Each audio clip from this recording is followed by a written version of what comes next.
আজি আমি সন্ধিয়া এটা সৰু পথেৰে আহি আছিলোঁ আৰু বিশাল এখন পথাৰ আৰু সেই পথাৰখনত আমি যেতিয়া দুজন জ্যেষ্ঠ এজন আছে, তেওঁৰ নাম হৈছে মোবাৰক দা বুলি ক'ব লাগিব। আৰু মোবাৰক দা আৰু মই একেলগে আহি আছিলোঁ। আহি থাকোঁতে আমাৰ স্কুটিৰ আৰু বাইকৰ সন্মুখৰে কিছুমান চৰাই উৰি উৰি গৈছিলে আৰু আমি ভাবিলোঁ কি চৰাই। আমি যিহেতু আমাৰ বেগত টৰ্চ লাইট আছে, টৰ্চ লাইটৰ পোহৰে আমি চালোঁ যে ঘৰচিৰিকা চৰাই।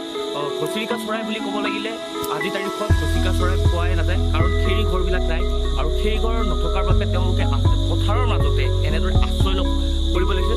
পৰাপক্ষত আজিৰ তাৰিখত যিহেতু খেৰী ঘৰ আমি দেখিবলৈ পোৱা নাই আৰু প্ৰায় টিনৰ হওক ঘৰবিলাকেই গঢ়ি উঠিছে।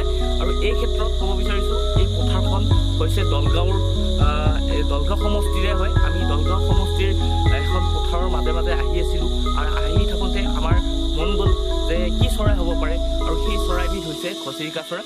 আজি আমি আপোনালোকক এই ইউটিউব চেনেলটোৰ জৰিয়তে আপোনালোকক এই ভিডিঅ'টো আপোনালোকক দেখুৱাব বিচাৰিছোঁ।